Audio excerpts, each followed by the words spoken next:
દીકરાઓ, જય Shri Krishna, good morning. ચાલો, રાજુ સર આપ સૌનું હાર્દિક સ્વાગત કરું છું સ્ટાન્ડર્ડ 13 ટીમ વતી. દીકરાઓ, અત્યારે આપણે ત્રીજા ચેપ્ટર નો અભ્યાસ કરી રહ્યા છીએ, એટલે કે તત્વોનું વર્ગીકરણ અને તેના ગુણધર્મોમાં જોવા મળતી આવર્તિતા, જેની અંદર આપણે શરૂઆતમાં હિસ્ટોરિકલ વાત કરી ગયા. ત્યાર પછી આપણે લેક્ચરની અંદર મોડર્ન પિરિયોડિક ટેબલના કેટલા સમૂહ, કેટલા આવર્ત છે, કયા આવર્તમાં કયા તત્વો, કયા સમૂહમાં કયા તત્વો છે, એટોમિક નંબર ફાઇન્ડ કરવા માટે આપણે મેજિક નંબર ડિસ્કસ કરી ગયા.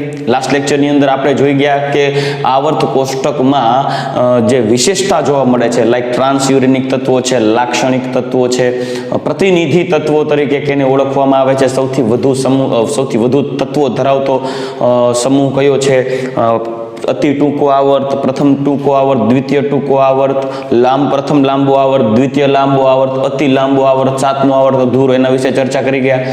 સંક્રાંતિ તત્વો કેને કહેવાય, એમાં પ્રથમ સંક્રાંતિ શ્રેણી, દ્વિતીય સંક્રાંતિ શ્રેણી, તૃતીય સંક્રાંતિ શ્રેણી અને ચતુર્થ સંક્રાંતિ શ્રેણીની વાત કરી ગયા. પ્રત્યેક આવર્ત કોષ્ટકના તત્વોને કઈ રીતે યાદ રાખવા એની ચર્ચા કરી ગયા. એફ બ્લોકના તત્વોને યાદ રાખી ગયા. બધા પોઈન્ટ્સ આપણે ડિસ્કસ કરી ગયા. ઇલેક્ટ્રોન રચના વિશે વાત કરી ગયા કે પહેલા આવર્તની શરૂઆતમાં તત્વ કયો, અંતિમ તત્વ કયો. ઇલેક્ટ્રોન રચના માટે આપણે આઉફબાઉના નિયમની રીત જોઈ ગયા.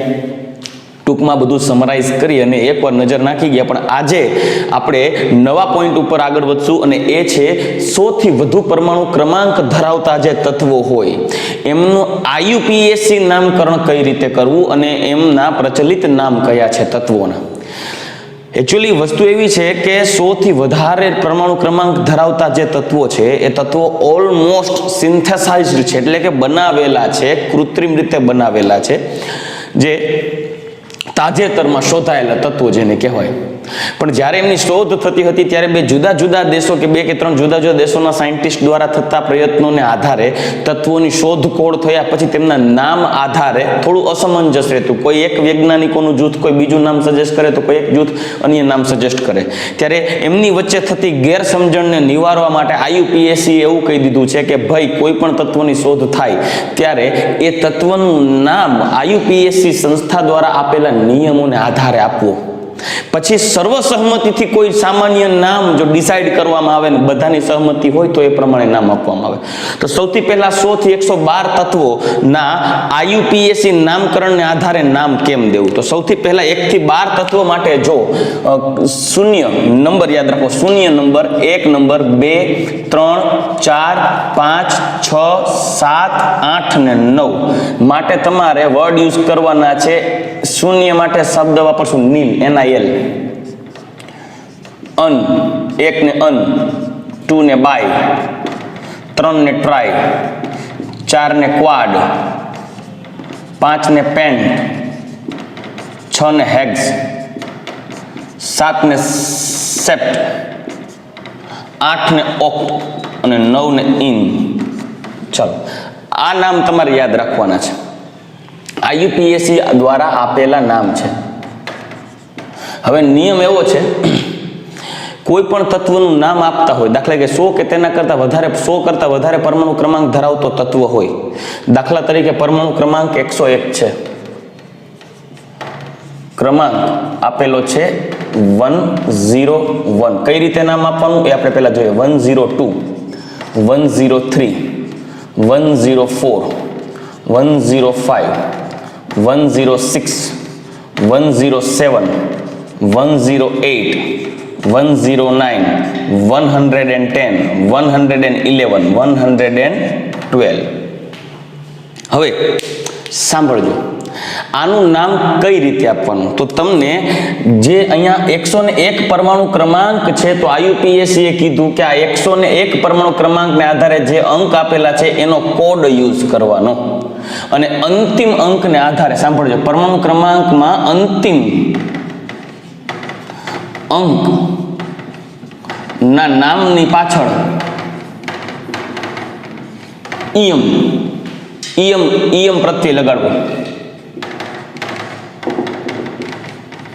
ઈયમ પ્રત્યય લગાડવો. હવે જુઓ કેવી રીતે નામ આપશું. જુઓ, ખાસ સમજજો. અહીંયા એક માટે શબ્દ વાપરશું અન, પહેલો કેપિટલ લેટરમાં લખશું અન, પછી 0 માટે નીલ અને પાછું 1 માટે અનિયમ, અનિલ અનિયમ, ઠીક છે, અનિલ અનિયમ. બીજી વસ્તુ ખાસ ધ્યાન રાખજો દીકરાઓ, શબ્દો વચ્ચે સ્પેસ ન હોવો જોઈએ. અન નીલ અનિયમ, આ વસ્તુને ફોલો કરો. તમારે પહેલા 1 થી 9 નંબરને 0 થી 9 નંબરના કોડ યાદ રાખવાના છે, જે આ યુપીએસસી દ્વારા અપાયેલા છે. 0 1 2 3 4 5 અપ ટુ 9. 0 ને નીલ, 1 ને અન, 2 ને બાય, 3 ને ટ્રાય, 4 ને ક્વાડ, 5 ને પેન્ટ, 6 ને હેગ, 7 ને સેપ્ટ, 8 ને ઓક, 9 ને ઇન. ઓકે, 102 નું નામ કેમ આપશું? જો અન નીલ બીયમ. રેડી? બસ આ રીતે ફોલો કરો. અન નીલ, 3 ને આધારે ટ્રિયમ, પછી 4 હોય તો અન નીલ ક્વાડિયમ. આ યુપીએસસી એવી મસ્ત રીતે આપી છે કે ફ્યુચરમાં માનો કે કોઈ 150 પરમાણુ ક્રમાંક વાળું તત્વ પણ શોધાય ને તો નામ આપવામાં મૂંઝવણ નહીં થાય. 150 હોય તો અન 150, 1 ને અન, 5 ને પેન્ટ અને 0 ને નીલિયમ, અન પેન્ટ નીલિયમ, આવું નામ થાય. આ યુપીએસસી નામ ગમે એટલા પરમાણુ ક્રમાંક હશે મળી જશે. હા, એનું પ્રચલિત નામ છે એ તો સર્વસામાન્ય સમગ્ર વિશ્વમાં આયુપીએસસી સંસ્થા દ્વારા સર્વ સ્વીકૃત હશે એવું નામ પછી અપાય, પણ આયુપીએસસી નામ તો આને આધારે જ આપવામાં આવશે. રેડી? હજી આયુપીએસસી નામ આગળ વધારીએ. અન નીલ પેન્ટિયમ. આના કોડ કેમ લખવા એ પણ સમજાવી. જો પછી અન આખું નામ લખો, અન નીલ હેક્ઝિયમ, પછી અન નીલ સેપ્ટિયમ, પછી અન નીલ ઓક્ટિયમ, પછી અન નીલ ઇનિયમ, પછી 110 અન નીલિયમ, પછી અનિયમ, અનિયમ, અનિયમ. રેડી? બહુ સિમ્પલ છે. 1 ને આધારે અન, પાછો 1 અન, પછી 2 બીયમ, અન બીયમ. બરાબર? તો ખાસ ધ્યાન રાખજો. અન નીલિયમ 101, અન બીયમ 102, અન ટ્રિયમ 103, અન ક્વાડિયમ, સોરી, અન નીલ બીયમ, અન નીલ ટ્રિયમ, અન નીલ ક્વાડિયમ, અન નીલ પેન્ટિયમ, અન નીલ હેક્ઝિયમ, અન નીલ સેપ્ટિયમ, અન નીલ ઓક્ટિયમ, અન નીલ ઇનિયમ, અન નીલિયમ, અનિયમ, અન બીયમ. લ્યો, હવે એને કોડ કેમ લખવો? તો જો એને 3 અક્ષરમાં પણ કોડ દર્શાવી શકાય. 3 અક્ષરમાં કઈ રીતે એ સમજાવજો. આનો પહેલો અક્ષર યુ, જે કેપિટલ લેટરમાં લખવાનો, પછી બાકીના 2 જે લેટર છે, અંક છે, એને સ્મોલ લેટરમાં એનો કોડ, પહેલો કોડ અનનો યુ, નીલનો એન અને પાછા અનનો યુ, યુ એન યુ એટલે 101. આ રીતે તમારે 3 અક્ષરમાં પણ કોડ પૂછાઈ શકે તો ધ્યાન રાખવાનો. એનો પહેલો આલ્ફાબેટ જો એન, આ પહેલા આલ્ફાબેટને આધારે તમારે કોડ આપવાના છે. સાંભળજો, એમાં જે પહેલો અંક હશે એનો તમારે કોડ કેપિટલ લેટરમાં લખવાનો. અહીંયા જો UNB છે, UNB એટલે 102, પછી UNT 103, UNQ 104, U એટલે અન, N એટલે નીલ, Q એટલે ક્વાડિયમ. રેડી? અન નીલ પેન્ટિયમ એટલે UNP, પછી UNH અનિલ હેક્ઝિયમ, પછી UNS અનિલ સેપ્ટિયમ, UN ઓક્ટિયમ એટલે UN ઇનિયમ, UNE, પછી U નીલિયમ એટલે અનિલિયમ, પછી U અનિયમ, પછી UB અનબીયમ. તો દીકરાઓ, આ કોડને પણ ખાસ યાદ રાખજો. પરીક્ષામાં કોડ પણ આવી શકે, પરમાણુ ક્રમાંક પણ આવી શકે, આયુપીએસસી નામ પણ પૂછી શકે. દીકરાઓ, આ આયુપીએસસી નામ તમને એમ નામ આપો તો બહુ અઘરું પડે, એને તમારે યોગ્ય રીતે અલગ કરીને વિચારવો પડે. લાઈક જો unnilunium, unnilbium, unniltrium, unnilquadium, unnilpentium, unnilhexium, unnilseptium, unniloctium, unnilennium, ununnilium, unununium, ununbium. Ready? Okay, હવે તત્વોની સંજ્ઞા તો કયો સાહેબ? ખરેખર તત્વોની સંજ્ઞા આ છે, પણ એ તો આયુપીએસસી આપી છે. પછી તત્વની સંજ્ઞા કઈ આપી? તો કે જે આયુપીએસસી નામને સ્વીકાર્યું એ સંજ્ઞા તત્વની નવી આવી. પણ એ આયુપીએસસી કઈ સંજ્ઞા સ્વીકારી એમની વાત કરતા પહેલા હું તમને જરાક પાછું એક્ટિનોઇડ સિરીઝ યાદ કરાવું, કેમ કે 100 છે એ એક્ટિનોઇડ સિરીઝ, અને ત્યાર પછી 104 થી લેન્થેનોઇડ સોરી ડી બ્લોક આવી જશે. કઈ રીતે જો એક્ટિનોઇડ સિરીઝની વાત કરું ને, એક્ટિનોઇડ સિરીઝ તો એક્ટિનોઇડ હું એને AN કહી દઉં. AN જેની શરૂઆત થશે થોરિયમ થી. થોરિયમ થોડે પહેલવાન ઉનસે નિपटेंगे, पुराने आम कम बिकेंगे. પછી कैफे में ऐश फरमाओ, मैडम नूडल्स लाओ. તો હવે એના પરમાણુ ક્રમાંક ઉપર જરાક એક નજર નાખી લઈએ દીકરાઓ. આ છે 90, કેમ કે 89 છે ને એક્ટિનમ થશે 89, જે ડી વિભાગમાં આવે છે. બરાબર, અહીંયાથી શરૂઆત થયો F વિભાગ, જે આવર્ત નંબર 7 ના તત્વો છે, લાસ્ટ લેક્ચરમાં જોઈ ગયા. બરાબર, 90, આ થયો 91, આ 92, પછી અહીંયાથી આ 93 છે એ ટ્રાન્સ યુરેનિક આવશે. બરાબર, જે આપણે લાસ્ટ લેક્ચરમાં જોઈ ગયા ટ્રાન્સ યુરેનિક.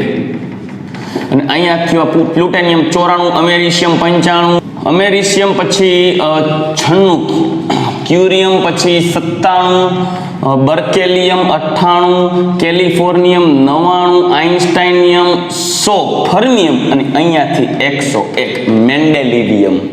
એટલે આ કોણ થશે? મેન્ડેલિવિયમ. આ કોણ થશે? નોબેલિયમ, જે 102. 103 થશે લોરેન્સિયમ. લોરેન્સિયમ. આ જે 3 તત્વો છે એ F વિભાગના તત્વો છે. જ્યારે ડી વિભાગમાં, યાદ કરો, ડી વિભાગમાં અંતે લોરેન્સિયમ પછી અહીંયાથી ડી વિભાગની શરૂઆત થાય. બરાબર, લોરેન્સિયમ પછી 104 માં આવે આર ડી ડબનિયમ. ડી સિંઘાનિયાની ભેંસ પાસે હશે મેથ્સના ડિફિકલ્ટ સવાલ, જેનો જવાબ તેની પત્ની રંજન પાસે હશે કે નહીં? રેડી? યાદ કરો આ કોડ યાદ હશે તો બધા MCQ સોલ્વ થઈ જશે. દીકરો આનો હવે એટોમિક નંબર લેતા 104 આવશે, 105, 106, 107, 108, 109, 110, 111 અને 112. તો દીકરા હવે જે ડી વિભાગના તત્વો છે એમના પણ સંજ્ઞા લઈએ. જુઓ, તમારે ગોખવાનું નથી દીકરા, આ રીતે યાદ રાખશો તો યાદ રહી જશે. રુથરફોર્ડિયમ, પછી RD D dubnium, RD Singhania, SG seaborgium, rutherfordium dubnium seaborgium, RD સિંઘાનિયાની ભેંસ BH બોહોરિયમ, ભેંસ પાસે હશે હાસ્યમ, મેથ્સના ડિફિકલ્ટ સવાલ મેથ્સ મેગ્નેરિયમ, મેથ્સના ડિફિકલ્ટ સવાલ દર્મસ્ટાદટિયમ, જેનો જવાબ તેની પત્ની રંજન આરજી રોન્જેનિયમ પાસે હશે કે નહીં? કોપરનિશિયમ. થઈ ગયું. હવે એના નામ પણ યાદ રાખી શકાય દીકરાઓ. જો MD એટલે આ તો મેન્ડેલિવિયમ, જે મેન્ડેલિફના નામ પરથી છે. ખરેખર આ નામમાં તકલીફ હતું. મેન્ડેલિવિયમને પેલા કુર્ચોટેવિયમ નામ આપવાની ઈચ્છા હતી, એટલે આ પ્રોબ્લેમને કારણે પછી IUPAC આ નિયમો ડેવલપ કર્યા, પછી સર્વસામાન્ય રીતે મેન્ડેલિવિયમ સ્વીકારાઈ ગયું. બરાબર, આ થઈ ગયું નોબેલિયમ, આલ્ફ્રેડ નોબેલના નામ ઉપરથી નોબેલિયમ. આ લોરેન્સિયમ. દીકરા આ બધા રેડિયો એક્ટિવ એલિમેન્ટ્સ જ છે. આ જે છે એ ડી વિભાગમાં આવશે.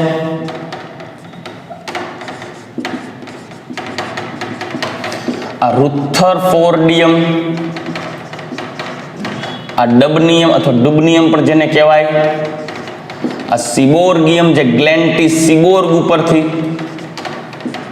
બોહોરિયમ, હાસિયમ, મેઇટનેરિયમ, ધર્મસ્ટાદટિયમ,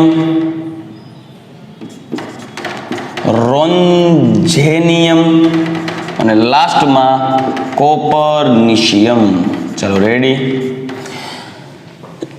તો દીકરાઓ અત્યારે આપણે F વિભાગના તત્વોના નામમાં આ એક્ટિનોઇડ સિરીઝમાં એટલે પાછી લખી જેથી તમે 101 ઉપરથી યાદ કરી શકો કે 101 નંબરમાં મેન્ડેલિવિયમ થી થાય. એટલે મેં અહીંયાથી તમને અલગ આખું બતાવી દીધું. અહીંયા સુધી જે એક્ટિનોઇડ સિરીઝ હતી F વિભાગ, અહીંયાથી બધા ટ્રાન્સયુરેનિક તત્વો ચાલુ થાય અહીંયા સુધી. આ ડી વિભાગ એટલે ટ્રાન્સયુરેનિકમાં બધા આવી જશે. આ બધા કેમાં આવશે? ટ્રાન્સ યુરેનિક, જે આપણે લાસ્ટ લેક્ચરમાં જોઈ ગયા. રેડી? ચાલો, તો હવે આપણે આ પિરિયોડિક ટેબલની પ્રાઇમરી ઇન્ફોર્મેશન લઈ લીધી. પિરિયોડિક ટેબલમાં પછી 100 ઉપર રહેલા તત્વોના IUPAC નામકરણ પણ જોઈ ગયા. હવે એ તત્વોની ઇલેક્ટ્રોન રચનામાં ઇલેક્ટ્રોનના એરેન્જમેન્ટમાં અમુક જોવા મળતી અસરોનો અભ્યાસ પહેલા કરશું અને એ અસરો છે એ જોશું ઝેડ ઇફેક્ટિવ એટલે અસરકારક કેન્દ્રીય ધનભાર અને સ્ક્રીનિંગ અસર એટલે કે શિલ્ડિંગ ઇફેક્ટ સ્ક્રીનિંગ અસર.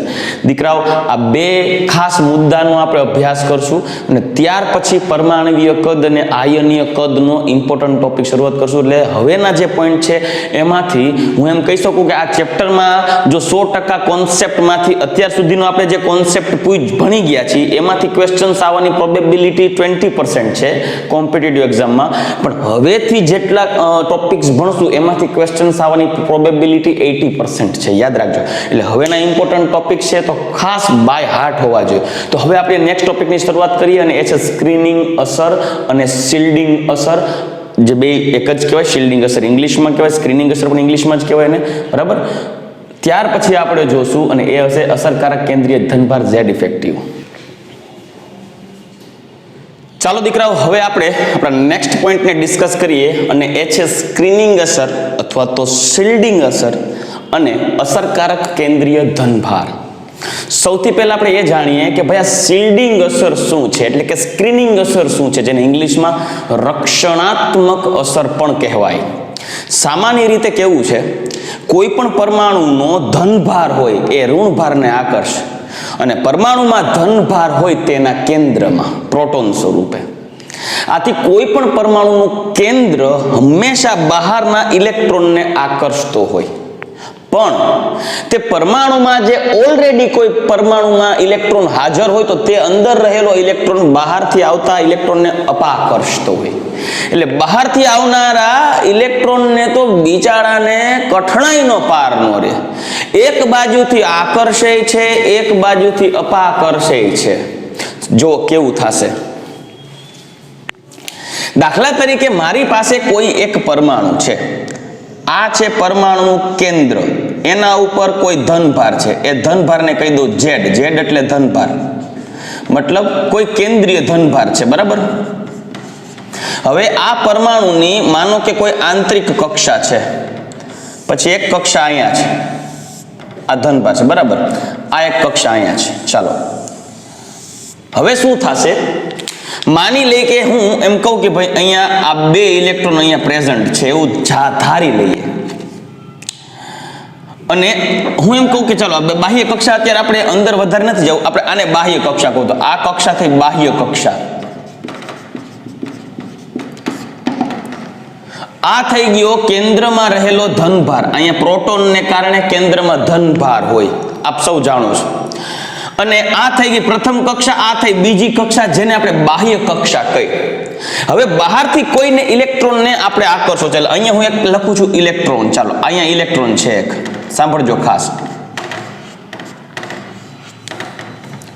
હવે કેવું થાય કે આ ઇલેક્ટ્રોન જ્યારે અહીંયા જોડાવા માટે, આ ઇલેક્ટ્રોન જ્યારે પરમાણુની નજીક આવતો હોય ત્યારે આ ઇલેક્ટ્રોન ઉપર તમને બે પ્રકારની અસરો જોવા મળશે. એક આકર્ષણ બળ અને એક અપાકર્ષણ બળ. તો બિચારા આ ઇલેક્ટ્રોનની જે પરિસ્થિતિ છે એ બિચારી એક એવી પત્ની જેવી થાય કે જેનો પતિ તેને ખૂબ પ્રેમ કરે છે, એના પ્રત્યે એટલો આકર્ષે છે, એટલું આકર્ષણ છે એની વાત ન પૂછો. પણ એની સાસુ બહુ અઘરી છે, એને અપાકર્ષે. એની સાસુ એના પતિથી જુદો કરવા જ પ્રયત્ન કરે. એટલે આ ક્યાંય ન રહે.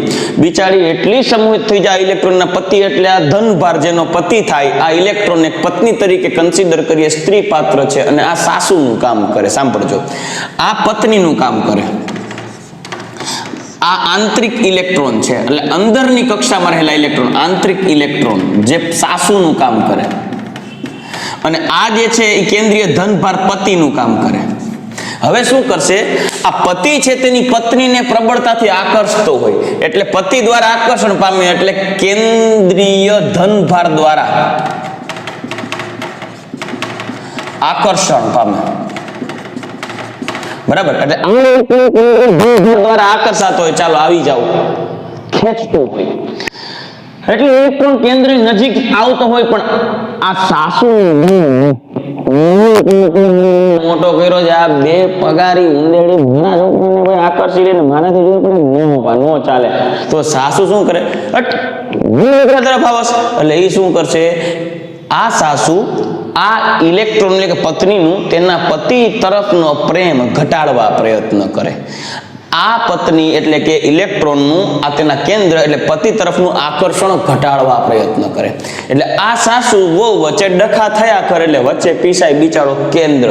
જોઈ એવું આકર્ષણ ઇલેક્ટ્રોન ઉપર જોવા ન મળે. રિયાલિટીમાં પતિનો પત્ની પ્રત્યેનો પ્રેમ બહુ સારો હોય, પણ આ સાસુના અપાકર્ષણને કારણે પતિનો જેટલો પ્રેમ આ પત્ની ઇલેક્ટ્રોન પર લાગવો જોઈએ એટલો લાગે નહીં, એના કરતા ઓછો લાગે. એટલે શું થશે કે આ જ ઇલેક્ટ્રોન છે એ આંતરિક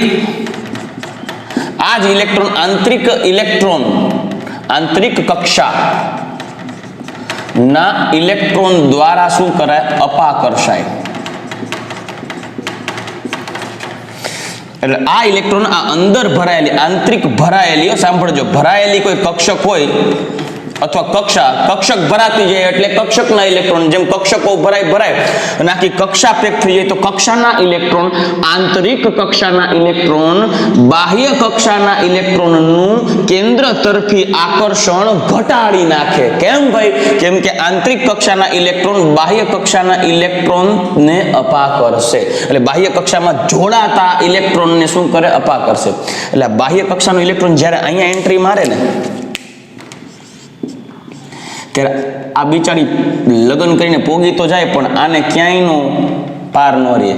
આનું કેન્દ્ર તરફનું જેટલું આકર્ષણ હોવું જોઈએ એટલું આકર્ષણ રહેશે નહીં, કારણ કે તેની આંતરિક કક્ષાના ઇલેક્ટ્રોન દ્વારા અપાકર્ષણ અનુભવાતો હોય. તો જે આંતરિક કક્ષાના ઇલેક્ટ્રોન દ્વારા બાહ્ય કક્ષાના ઇલેક્ટ્રોન ઉપર લાગુ પડતું જે અપાકર્ષણ છે એને કારણે આ બાહ્ય કક્ષાનો ઇલેક્ટ્રોન કેન્દ્ર તરફનું આકર્ષણ થોડું ઓછું અનુભવે. એટલે એમ કહી શકાય ને કે બે પતિ પત્નીના પ્રેમ વચ્ચે સાસુ નામનો પડદો આવી ગયો, સ્ક્રીન આવી ગઈ. આને કહેવાય સ્ક્રીનિંગ અસર. આમાં છોકરીઓને મજા આવી ગઈ એ કે અમારી દુઃખની વાત રાજુ સર સમજે છે. હવે તો સ્ક્રીનિંગ અસર કેને કહેવાય? તો મુદ્દો લખું તો એમ કહી શકાય કે ભાઈ બાહ્ય કક્ષા, કોઈ પણ પરમાણુમાં બાહ્ય કક્ષાના ઇલેક્ટ્રોન કેન્દ્રના ધનભાર દ્વારા આકર્ષાય, બરાબર, દ્વારા આકર્ષણ પામે. પરંતુ આંતરિક કક્ષાના ઇલેક્ટ્રોન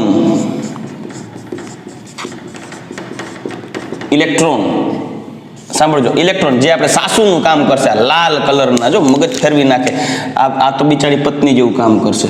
પણ આ જે લાલ કલરના ઇલેક્ટ્રોન છે આંતરિક કક્ષાના ઇલેક્ટ્રોન, સાંભળજો, આંતરિક કક્ષાના ઇલેક્ટ્રોન બાહ્ય કક્ષા ના ઇલેક્ટ્રોનને શું કરે, અપાકર્ષે છે. એટલે પત્નીને અપાકર્ષે, સાસુ વહુ વચ્ચેના ડખા ચાલુ થઈ જાય, અપાકર્ષે છે. આથી તેને લીધે બાહ્ય કક્ષાના ઇલેક્ટ્રોનનું કેન્દ્ર તરફી આકર્ષણ બળ શું થાય, ઘટે છે. અને કેન્દ્ર તરફી આકર્ષણ ઘટે એટલે પત્ની કારણે તેના પતિથી દૂર જ રહે. એટલે આ પતિથી દૂર જ રહે. કારણ શું? ડિસ્ટન્સ વધી જશે. કારણ શું? આ અપાકર્ષણ, સાસુ દ્વારા ઊભું થયેલું અપાકર્ષણ જે સ્ક્રીનિંગ અસર છે. એટલે આ એક કેન્દ્ર તરફી આકર્ષણ બળ ઘટે છે. આ ઘટનાને બાહ્ય કક્ષા ના ઇલેક્ટ્રોન પર લાગુ પડતું સ્ક્રીનિંગ અસર, સાંભળજો, સ્ક્રીનિંગ અસર કહે છે. તો એનો મતલબ તમે સમજી શકો છો કે ભાઈ કોઈ પણ પરમાણુમાં જ્યારે સ્ક્રીનિંગ અસર વધે તો આવા સાસુ ભેગી બે નણંદુ ભળી જાય તો સાસુનો ત્રાસ ઓછો હોય બિચારી ઉપર કે બેક નણંદ ભેગી ભળી જાય એટલે જેમ આંતરિક કક્ષાના ઇલેક્ટ્રોન ભરાઈ જાય, જેમ આંતરિક કક્ષા ઇલેક્ટ્રોનથી સંપૂર્ણ ભરાતી જાય, તેમ તેમ એ આંતરિક કક્ષાના ઇલેક્ટ્રોન દ્વારા બાહ્ય કક્ષામાં લાગુ પડતું સ્ક્રીનિંગ અસર વધી જાય અને જેમ સ્ક્રીનિંગ અસર વધી જાય કેન્દ્ર તરફી આકર્ષણ હજુ ઘટતું જાય. સાસુ એક નડતી હતી તે નણંદ હરી કરે, બીજી નણંદ હરી કરે તો બધી ભેગી થઈ અને પતિ પત્ની વચ્ચેનું જે આકર્ષણ બળ છે, એટ્રેક્શન ફોર્સ છે, સાવ ઘટાડી નાખે. પરિણામે બે વચ્ચે ડિસ્ટન્સ વધે તો પરમાણુનું કદ વધી જાય. આથી યાદ રાખજો, જેમ આંતરિક કક્ષા ઇલેક્ટ્રોનથી સંપૂર્ણ ભરાયેલી હોય તેમ તેમ બાહ્ય કક્ષાના ઇલેક્ટ્રોન ઉપર સ્ક્રીનિંગ અસર વધુ જોવા મળે છે. એ મુદ્દો પણ ખાસ ધ્યાનમાં રાખવાનો. જેમ આંતરિક કક્ષા ઇલેક્ટ્રોનથી સંપૂર્ણ ભરાતી જાય, ભરાયેલ હોય, તેમ તેમ બાહ્ય કક્ષાના ઇલેક્ટ્રોન ઉપર સ્ક્રીનિંગ અસર માં વધારો જોવા મળે.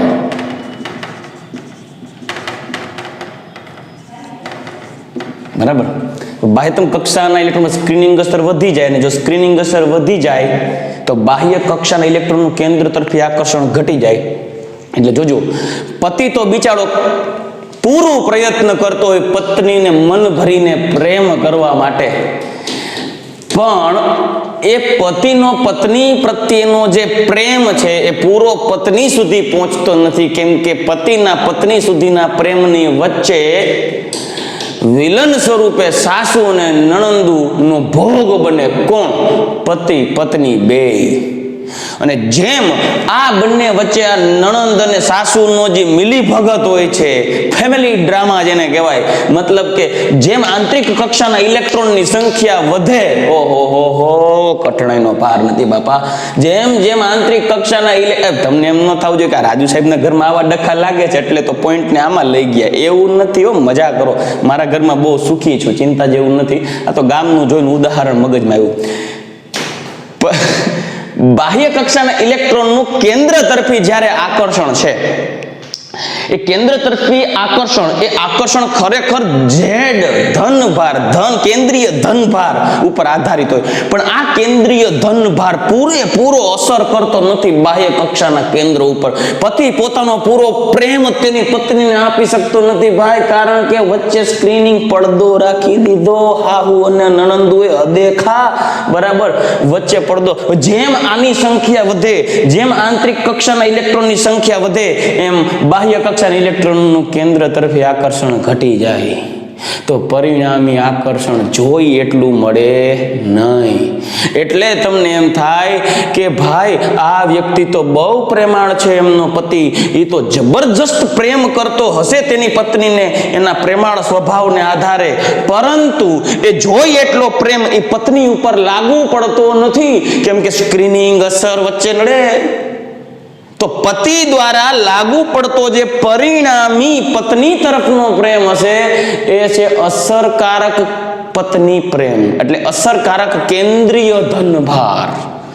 અસરકારક કેન્દ્રીય ધનભાર એટલે અસરકારક કેન્દ્રીય ધનભાર એટલે જોઈ એટલો ધનભાર જેટલો છે, જેટલો પ્રેમ આપવાની ક્ષમતા છે, એટલા પૂરા પ્રેમથી આકર્ષવા તો પ્રયત્ન કરતો હોય, પણ આ પતિનો પૂરો પ્રેમ પત્ની સુધી પહોંચતો નથી. વચ્ચે સ્ક્રીનિંગ અસર નડી જાય, હાહુ નણંદુ નડી જાય. આથી પત્ની ઉપર પતિનો લાગુ પડતો પરિણામી પ્રેમ ઓછો હોય, કેમ કે સ્ક્રીનિંગ અસર નડે. તો પરિણામી જે પતિ ઉપર લાગુ પડતો પ્રેમ છે ને કહેવાય અસરકારક પ્રેમ. અસરકારક પ્રેમ, પૂરો પ્રેમ નથી મળતો જેટલી અસરકારક પ્રેમ છે, પૂર્ણ પ્રેમને બદલે. મતલબ કે કેન્દ્રીય ધનભાર દ્વારા બાહ્ય કક્ષાના ઇલેક્ટ્રોન ઉપર જે લાગુ પડતું ધનભાર છે, કેન્દ્રીય ધનભાર, અસર જે આકર્ષણ હોય એ પૂરું ન હોય. જેટલો કેન્દ્રીય ધનભાર છે એટલું પૂરું આકર્ષણ બળ નહીં હોય. કેટલું હશે? સ્ક્રીનિંગ અસર દ્વારા કેન્દ્રીય ધનભારની અસરકારકતાને ઘટાડી નાખેલી હોય. કેમ કે આ શું કરશે? આ બંને વચ્ચે ડિસ્ટન્સ વધારી દેતું હોય ને, તો પરિણામે અસરકારક કેન્દ્રીય ધનભાર એટલે આના ઉપર લાગુ પડતું આકર્ષણ બળ કેટલું હોય, તો આ ધનભારની અસરકારકતા જાણવા માટે આ કેન્દ્રીય ધનભારની પ્રબળતામાંથી આ સ્ક્રીનિંગ અસરને બાદ કરી નાખો. ધનભારની પ્રબળતામાંથી સ્ક્રીનિંગ અસરને બાદ કરી નાખો. પતિનો પત્ની તરીકેનો જે પ્રેમ છે એ ટોટલ અંદરથી નીકળતા પ્રેમમાંથી સાસુ અને નણંદ દ્વારા અપાતા ત્રાસને બાદ કરો તો વૈધો ઘેટો પ્રેમ મળે. અસરકારક કેન્દ્રીય ધનભાર કહેવાય. રેડી, સાંભળજો. તો જેમ જેમ આંતરિક કક્ષાના ઇલેક્ટ્રોનથી સંપૂર્ણ ભરાયેલ હોય કોણ ઇલેક્ટ્રોન, સંપૂર્ણ ઇલેક્ટ્રોનથી ભરાઈ ગયો આંતરિક કક્ષા, તેમ તેમ બાહ્ય કક્ષાના ઇલેક્ટ્રોન પર સ્ક્રીનિંગ અસરમાં વધારો થાય. જેમ સ્ક્રીનિંગ અસર વધે તેમ કેન્દ્રનું ઇલેક્ટ્રોન તરફી આકર્ષણ ઘટે. એ મુદ્દો પણ જરૂરી છે. આથી જેમ સ્ક્રીનિંગ અસર વધે તેમ કેન્દ્રનું બાહ્ય કક્ષાના ઇલેક્ટ્રોન તરફ આકર્ષણ બળ ઘટશે. અને જેમ ઇલેક્ટ્રોનનું કેન્દ્ર તરફનું આકર્ષણ બળ ઘટી જાય તેમ ઇલેક્ટ્રોન અને કેન્દ્ર વચ્ચે ડિસ્ટન્સ વધે. જેમ ઇલેક્ટ્રોન અને કેન્દ્ર વચ્ચે ડિસ્ટન્સ વધે, જેમ સ્ક્રીનિંગ અસર વધે એમ ઇલેક્ટ્રોન અને કેન્દ્ર વચ્ચેનું ડિસ્ટન્સ વધે. જેમ ડિસ્ટન્સ વધે એમ તેમની વચ્ચેના બંધન નબળા પડી જાય. બિચારા પતિ પત્ની વચ્ચે અંતર વધારી દીધું. પતિ પત્ની વચ્ચે અંતર વધી જશે તો સંબંધ નબળો પડી જશે. સંબંધ નબળો પડી જશે તો સરળતાથી તૂટી જશે. એટલે ઇલેક્ટ્રોન સરળતાથી નીકળી જાય, આયનીકરણ ઝડપથી થઈ જાય. તો કહી શકાય કે જેમ સ્ક્રીનિંગ અસર વધે તેમ કેન્દ્રનું બાહ્ય કક્ષાના ઇલેક્ટ્રોન તરફ આકર્ષણ બળ ઘટે તથા ઇલેક્ટ્રોનનું કેન્દ્રથી શું વધે, અંતર વધી જાય. અંતર વધે તેથી પરિણામી પરમાણુનું કદ પણ વધે. તો કહી શકાય ને કે જેમ સ્ક્રીનિંગ અસર વધે, સાંભળજો, જેમ સ્ક્રીનિંગ અસર વધે એટલે આંતરિક કક્ષા ઇલેક્ટ્રોનથી જેમ જેમ જેમ જેમ ભરાતી જશે તેમ તેમ બાહ્ય કક્ષાના ઇલેક્ટ્રોનનું કેન્દ્ર તરફી આકર્ષણ ઘટતું જશે. આથી બાહ્ય કક્ષાનો ઇલેક્ટ્રોન કેન્દ્રથી દૂર જતો જશે અને પરમાણુનું કદ મોટું થતું જાય. તો કહી શકાય કે સ્ક્રીનિંગ અસરના વધારા સાથે પરમાણુના કદમાં પણ વધારો થાય. રેડી, તો કહી શકાય ને કે સ્ક્રીનિંગ અસરના વધારા સાથે પરમાણુનું કદ વધે. પણ અસરકારક કેન્દ્રીય ધનભાર કેને કહેવો, તો સાંભળજો. હવે મુદ્દો આવે અસરકારક કેન્દ્રીય ધનભાર. પણ એના માટે સ્ક્રીનિંગ અસર, પહેલા તો આ ખાસ ધ્યાન રાખજો, સ્ક્રીનિંગ અસર ને સ્ક્રીનિંગ અસરની પ્રબળતા દર્શાવવા સ્ક્રીનિંગ અચળાંક સિગ્મા નો ઉપયોગ કરવામાં આવે છે. સ્ક્રીનિંગ અસર સિગ્માનો ઉપયોગ કરવામાં આવે છે. દીકરાઓ, સ્ક્રીનિંગ અસરની પ્રબળતા દર્શાવવા સ્ક્રીનિંગ અચળાંક સિગ્માનો ઉપયોગ જો કરાય તો સિગ્મા નું મૂલ્ય એક ઇલેક્ટ્રોન માટે, સાંભળજો ખાસ, એક ઇલેક્ટ્રોન માટે સ્ક્રીનિંગ અચળાંક એટલે કે એક ઇલેક્ટ્રોન દ્વારા લાગુ પડતું સ્ક્રીનિંગ અચળાંક સિગ્મા બરાબર 0.30 લેવામાં આવે છે. બરાબર, કેટલું લેવામાં આવે? 0.30. ધ્યાનમાં રાખજો. હવે મુદ્દો આપણો છે, આ તો સ્ક્રીનિંગ અચળાંકની વાત કરી ગયા કે એક ઇલેક્ટ્રોન દ્વારા બાહ્ય કક્ષાના ઇલેક્ટ્રોનનું કેન્દ્ર તરફી આકર્ષણ થતું હોય, પરંતુ એમાં અંદરની કક્ષામાં કોઈ એક ઇલેક્ટ્રોન હોય તો એ ઇલેક્ટ્રોન બાહ્ય કક્ષાના ઇલેક્ટ્રોનનું કેન્દ્ર તરફી આકર્ષણ ઘટાડવા માટે જેટલી પોતે અપાકર્ષણ બળ લગાડે છે અને એના દ્વારા ઉત્પન્ન થતી જે સ્ક્રીનિંગ અસર છે એ સ્ક્રીનિંગ અચળાંક 0.30 જેવી દર્શાવાય. પણ હવે મુદ્દો કરીએ કે અસરકારક કેન્દ્રીય ધનભાર એટલે શું, કેમ કે એ મુદ્દો આના ઉપર જ કોરિલેટેડ છે. અસરકારક કેન્દ્રીય ધનભાર, જેને સંજ્ઞા વડે આવી રીતે બતાવી શકાય, ઝેડ ઇફેક્ટિવ અથવા ને ZEFF પણ બતાવો. ચાલો, ZEFF, ઝેડ ઇફેક્ટિવ.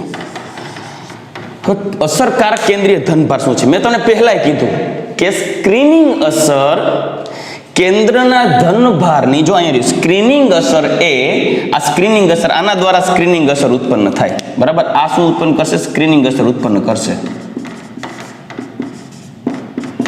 અસર દર્શાવશે.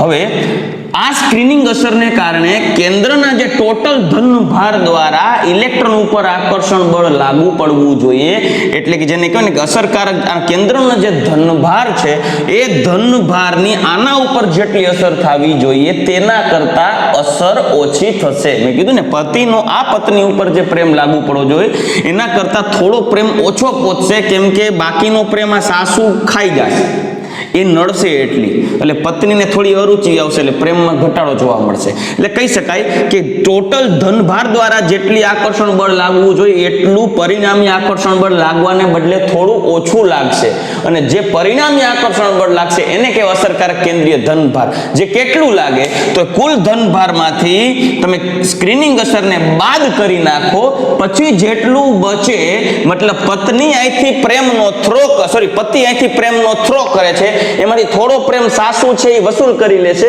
બાકીનો વૈધો ઘટો પત્ની પાસે પહોંચશે. એટલે પતિ અહીંથી તો પૂરું આકર્ષણ બળ લગાડ્યું છે, એમાંથી થોડુંક આકર્ષણ બળ સાસુ કાપી નાખશે, કેમ કે એના દ્વારા થોડુંક અપાકર્ષણ બળ લાગી ગયું. આથી પરિણામી અસરકારક કેન્દ્રીય ધનભાર કેને કહેવાય? તો પરિણામી અસરકારક કેન્દ્રીય ધનભાર એટલે જો કુલ ધનભાર પરમાણુ નું કુલ ધનભાર ને Z કહીએ તો Z ઇફેક્ટિવ એટલે અસરકારક કેન્દ્રીય ધનભાર બરાબર Z, એટલે કે કુલ ધનભાર minus sigma. Z minus sigma. જ્યાં સિગ્મા શું કહેવાય દીકરાઓ? સ્ક્રીનિંગ અચળાંક. સ્ક્રીનિંગ અચળાંક. રેડી? સ્ક્રીનિંગ અચળાંક. ચાલો, okay, this is screening constant, shielding constant. હવે મેં તમને કીધું ને કે એક ઇલેક્ટ્રોન માટે સ્ક્રીનિંગ અચળાંક સિગ્મા 0.30 હોય, પણ કોઈ પરમાણુમાં ખાલી એક જ ઇલેક્ટ્રોન હોય તો દાખલા તરીકે હાઇડ્રોજનમાં એક જ ઇલેક્ટ્રોન હોય, તો એ પરમાણુમાં એક જ ઇલેક્ટ્રોન હોય તો એમાં સ્ક્રીનિંગ અસર 0 હોય, કેમ કે એક જ ઇલેક્ટ્રોન છે તો એને અપાકર્ષવા વાળું કોઈ હોય જ નહીં ને, કેમ કે બીજો ઇલેક્ટ્રોન આવતો હોય તો પેલો અંદર રહેલો ઇલેક્ટ્રોન બીજાને અપાકર્ષે. આથી જો કોઈ પરમાણુમાં, સાંભળજો, જો કોઈ પરમાણુમાં એક જ ઇલેક્ટ્રોન હોય તો તેના માટે સિગ્મા બરાબર 0.30 થાય. સિગ્મા એટલે સ્ક્રીનિંગ અચળાંક. પણ હિલિયમની વાત કરીએ તો હિલિયમનો પરમાણુ ક્રમાંક છે 2, આ થઈ ગયો એનો Z, અને એમાં 2 ઇલેક્ટ્રોન હોય. 2 ઇલેક્ટ્રોન હોય તો એક ઇલેક્ટ્રોન ઉમેરાય પછી બીજો ઇલેક્ટ્રોન થાય, કેમ કે 1s2 પહેલા એક ઇલેક્ટ્રોન ઉમેરાય પછી બીજો ઇલેક્ટ્રોન આવે. તો એના માટે Z ઇફેક્ટિવ કેટલો હોય? તો એના માટે Z ઇફેક્ટિવ ગણવો હોય તો Z ઇફેક્ટિવ બરાબર Z માઇનસ સિગ્મા. તો મેં પહેલા જ કીધું એક ઇલેક્ટ્રોન દ્વારા લાગુ પડતો સ્ક્રીનિંગ અસર 0.30 જેટલો ગણી શકાય. તો Z છે એના માટે 2 અને સિગ્મા છે 0.30. તો હિલિયમ માટે અસરકારક કેન્દ્રીય ધનભાર થાય 1.7. હિલિયમનો અસરકારક કેન્દ્રીય ધનભાર એટલે હિલિયમના કેન્દ્ર દ્વારા બાહ્ય કક્ષામાં રહેલા ઇલેક્ટ્રોન ઉપર જે લાગુ પડતો ધનભાર છે કે જેના દ્વારા બાહ્ય કક્ષાનો ઇલેક્ટ્રોન આકર્ષાય એ 1.7 જેટલો છે. ખરેખર હોવો જોઈએ પૂરો 2, કેમ કે અહીંયા તો હિલિયમનો કેન્દ્રીય ધનભાર તો 2 છે, કેન્દ્રમાં ધનભાર 2 પ્રોટોન છે, તો 2 પ્રોટોનનું ટોટલ આકર્ષણ બળ લાગવાને બદલે 1.7 જેટલો જ અસરકારક કેન્દ્રીય ધનભાર લાગશે. 0.3 જેટલું ખવાઈ જશે, સ્ક્રીનિંગ અસર એનો અવરોધ કરશે. એટલે ટૂંકમાં કહી શકાય ને, માટે જેમ સ્ક્રીનિંગ અસર વધુ તેમ Z ઇફેક્ટિવ ઓછો લ્યો. જેમ સ્ક્રીનિંગ અસર વધારે તેમ Z ઇફેક્ટિવ ઓછું થાય. દીકરાઓ, એક બાબત ચોખ્ખું મગજમાં નાખી દઉં છું, ધ્યાન રાખજો, આ બાબતને ભૂલતા નહીં ક્યારેય. આવર્ત કોષ્ટકમાં શું કરવાને થાય છે એ બધું આપણે નેક્સ્ટ જ્યારે પરમાણુય કદની વાત કરશું ત્યારે ડિસ્કસ જરૂર કરશું. આવર્ત કોષ્ટકમાં lithium, sodium, potassium, rubidium, caesium તરફ જાઓ તો એમની જે સ્ક્રીનિંગ અચળાંકને કારણે જે Z ઇફેક્ટિવની વેલ્યુ છે હિલિયમ માટે કેમ 1.7 છે, એવી રીતે લિથિયમ માટે Z ઇફેક્ટિવ, જોજો હું Z ઇફેક્ટિવની વેલ્યુઝ લખું છું 1.3 છે. પછી સોડિયમ માટે 2.2 છે, આવી રીતે પોટેશિયમને 2.2, રૂબિડિયમને 2.2 અને સીઝિયમમાં 2.2, મતલબ બધામાં ઝેડ ઇફેક્ટિવ હરખો. તો ઝેડ ઇફેક્ટિવ હરખો આવતો હોય તો સ્ક્રીનિંગ અચળાંકમાં એ બહુ જાજો ફરક નહીં, કેમ કે જેટલો કેન્દ્રનો ધનભાર વધતો હોય એટલો સિગ્માનો વધારો થતો હોય. એટલે સમૂહમાં ઉપરથી નીચે તરફ જાઓ ને એમ ઝેડ ઇફેક્ટિવ અચળ રહે છે, ધ્યાન રાખજો. ઉપરથી નીચે આવો છો ને એમ ઝેડ ઇફેક્ટિવ શું રહે છે? અચળ રહે છે. આ પ્રેક્ટિકલી આંકડાકીય માહિતી છે. પરંતુ લિથિયમ પછી તમે આ ઉપરથી નીચે આવજો, ઉપરથી આવર્ત કોષ્ટકમાં સમૂહમાં ઉપરથી નીચે તરફ આવો, ઝેડ ઇફેક્ટિવ અચળ રહે.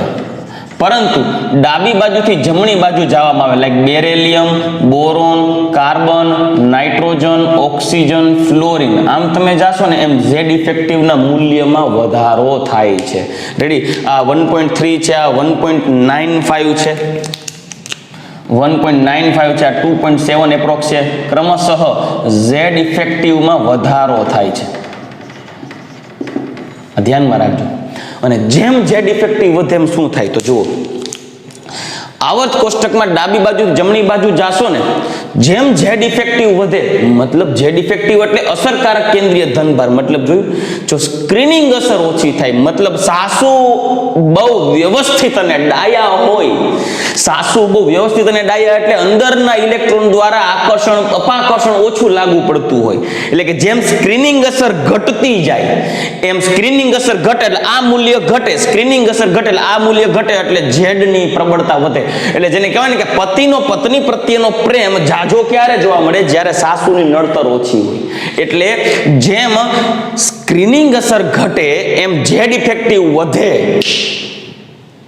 જેમ સ્ક્રીનિંગ અસર ઘટે એમ ઝેડ ઇફેક્ટિવ વધે. બરાબર? સ્ક્રીનિંગ અસર ઘટે તેમ ઝેડ ઇફેક્ટિવ વધે. અસરકારક કેન્દ્રીય ધનભાર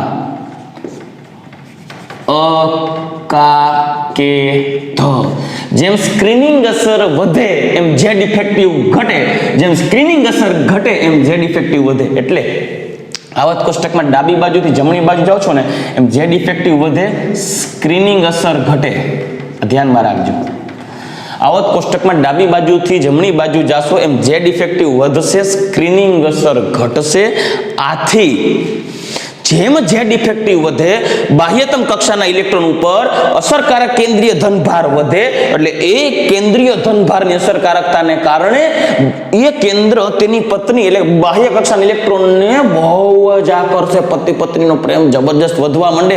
ડાબી બાજુથી જમણી બાજુ જાવ આવર્ત કોષ્ટકમાં એમ બાહ્ય કક્ષાના ઇલેક્ટ્રોન ઉપર કેન્દ્રીય ધનભાર અસરકારકતા જેમ વધશે એમ ઇલેક્ટ્રોન એટલે કે પતિની નજીક જ આવતો જશે, એટલે ઇલેક્ટ્રોન કેન્દ્રની નજીક આવતો જાય. જેમ ઝેડ ઇફેક્ટિવ વધે એમ એ કેન્દ્રની અસરકારકતા બાહ્ય કક્ષાના કેન્દ્ર ઉપર વધે, એટલે કેન્દ્રનો ધનભાર બાહ્ય કક્ષાના ઇલેક્ટ્રોન પર પ્રબળતાથી આકર્ષણ વધારતો જાય. જેમ આકર્ષણ વધતો જાય એમ બાહ્ય કક્ષાના ઇલેક્ટ્રોન કેન્દ્રની નજીક આવતો જાય. જેમ કેન્દ્રની નજીક આવતો જાય એમ પરિણામી કદ ઘટતું જાય. આથી આવર્ત કોષ્ટકમાં ડાબી બાજુથી જમણી બાજુ જાઓ ને એમ પરમાણ્વીય કદ ઘટે. આ ધ્યાનમાં રાખવું, પરમાણ્વીય કદ ઘટે. આથી ઝેડ ઇફેક્ટિવનો પરમાણ્વીય કદ વચ્ચેનો સંબંધ લઈએ ને દીકરાઓ તો ખાસ ધ્યાન રાખજો. ઝેડ ઇફેક્ટિવનો પરમાણ્વીય કદ જેમ કદ નાનું હોય ને એમ અસરકારક કેન્દ્રીય ધનભાર વધારે, કેમ કે જેમ આમ કદ જોજો પરમાણ્વીય કદ ઘટે, જેમ ઝેડ ઇફેક્ટિવ વધે એમ પરમાણ્વીય કદ ઘટે. આથી જેમ કદ નાનું તેમ ઝેડ ઇફેક્ટિવ મોટું થાય ને, જેમ અસરકારક કેન્દ્રીય ધનભાર વધે એમ કદ નાનું થતું જાય, એટલે ઝેડ ઇફેક્ટિવ વધારે એમ ઇલેક્ટ્રોનનું કેન્દ્ર તરફી આકર્ષણ બળ એકબીજાના સમપ્રમાણમાં થાય. બીજું હજી ઝેડ ઇફેક્ટિવ પરમાણ્વીય કદ અથવા તો આયનીય કદ ના વ્યસ્ત પ્રમાણમાં થાય. જેમ કદ નાનું હોય પરમાણુ કે આયનનું, એનો મતલબ એમ કે બાહ્ય કક્ષાના ઇલેક્ટ્રોન કેન્દ્ર દ્વારા ખેંચાયેલા હોય એટલે તો કદ નાનું થાય. જો બાહ્ય કક્ષાના ઇલેક્ટ્રોનનું કેન્દ્ર તરફ આકર્ષણ ઓછું હોય તો કેન્દ્ર છેટો ભાગે, કેન્દ્ર દૂર ભાગે તો કદ મોટું થાય. પણ જો બાહ્ય કક્ષાના ઇલેક્ટ્રોનનું કેન્દ્ર તરફ જબરજસ્ત એટ્રેક્શન હોય તો નજીક રહેવાનો પ્રયત્ન કરે કે ચાલો નજીક ને નજીક રહીએ, કેમ કે કેન્દ્રીય આકર્ષણ બળ વધારે છે.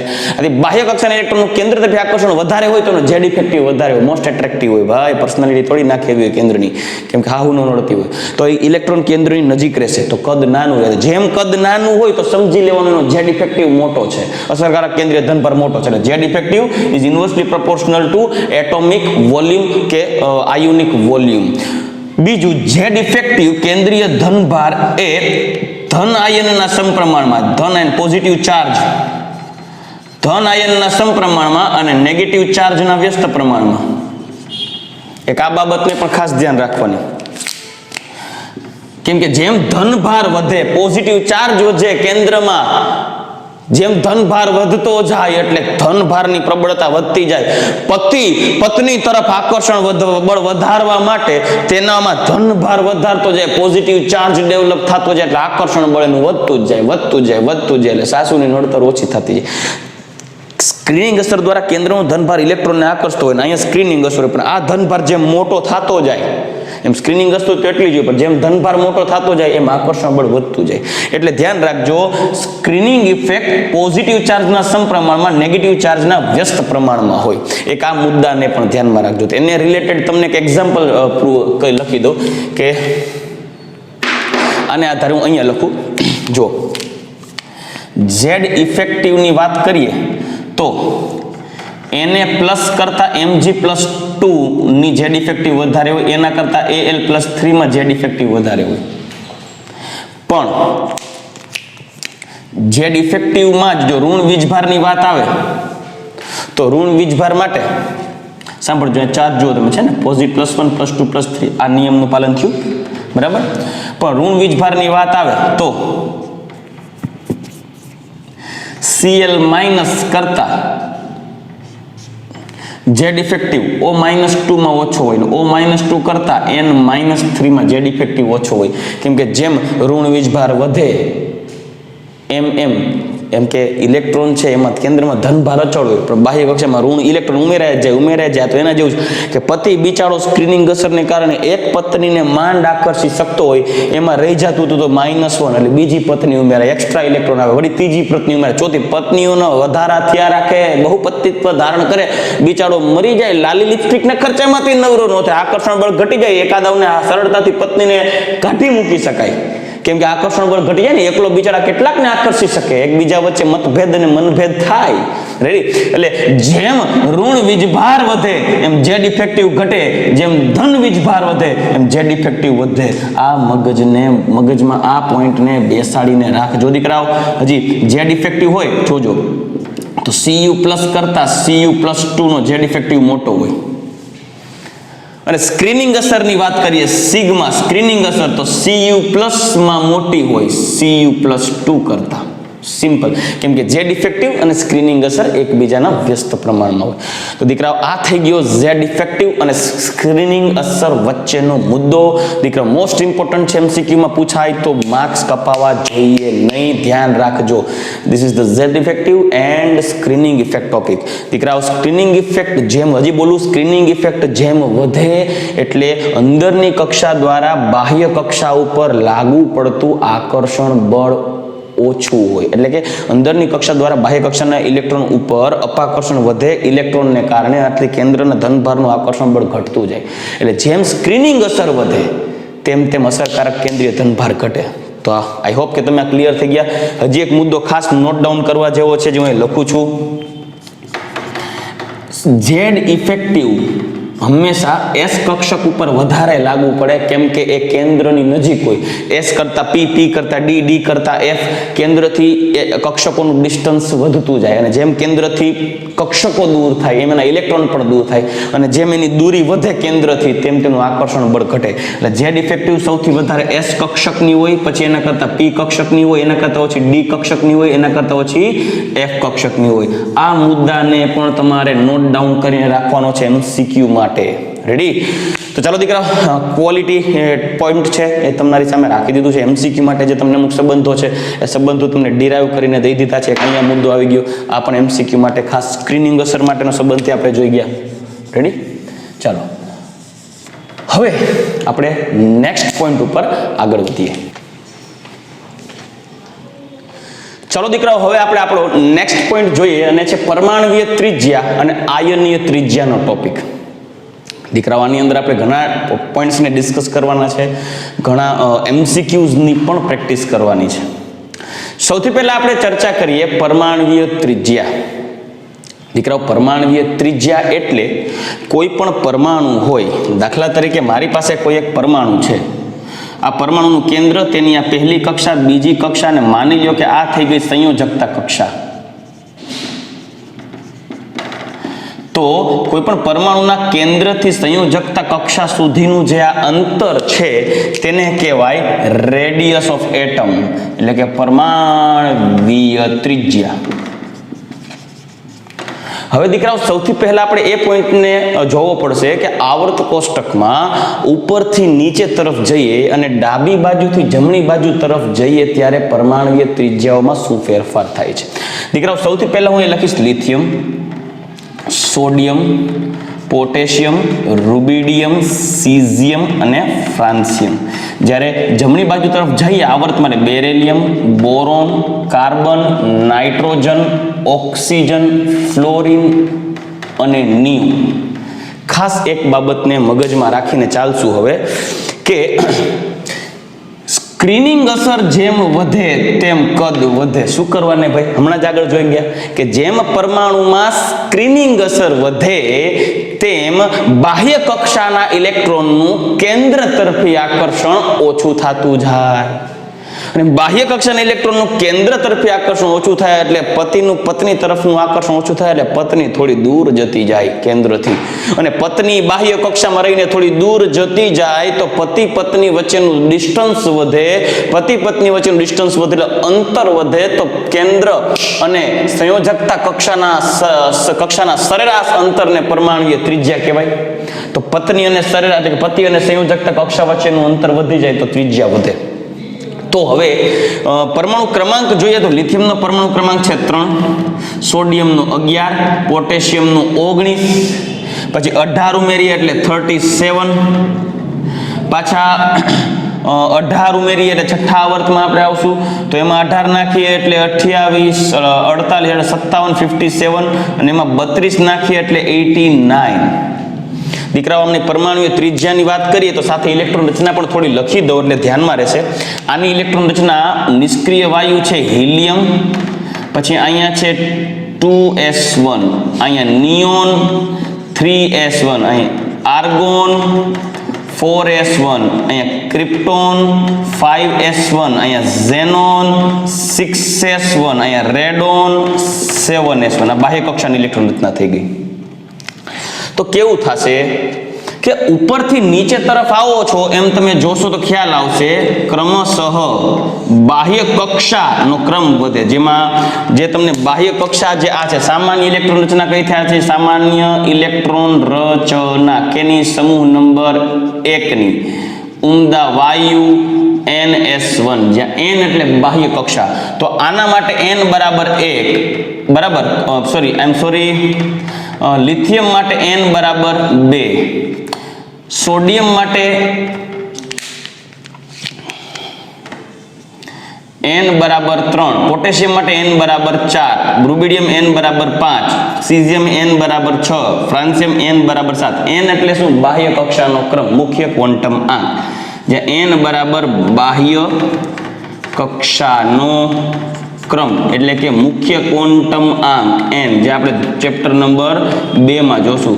મુખ્ય ક્વોન્ટમ આંક કે બાહ્યતમ કક્ષાનો નિર્દેશ કરે. હવે કેવું થાય જુઓ, લિથિયમની બાહ્ય કક્ષા બીજી છે, સોડિયમની બાહ્ય કક્ષા ત્રીજી છે, પોટેશિયમની બાહ્ય કક્ષા ચોથી. એટલે લિથિયમની વાત કરીએ તો લિથિયમમાં કેન્દ્રની ફરતે પહેલી કક્ષા, આ બીજી કક્ષા હોય તો લિથિયમ. પણ લિથિયમ કરતા સોડિયમમાં બાહ્ય કક્ષા ત્રીજી છે, એટલે ત્રીજી કક્ષા આવે એટલે હજી એક એક્સ્ટ્રા કક્ષા એડ થાય. ચોથી કક્ષા આવે તો n બરાબર આ હતી 1, આ 2, આ 3. ચોથી કક્ષામાં હજી એક કક્ષા એડ થાય, n બરાબર 4. પાંચમી કક્ષા હોય તો n બરાબર 5. તો ક્રમશઃ શું થાય?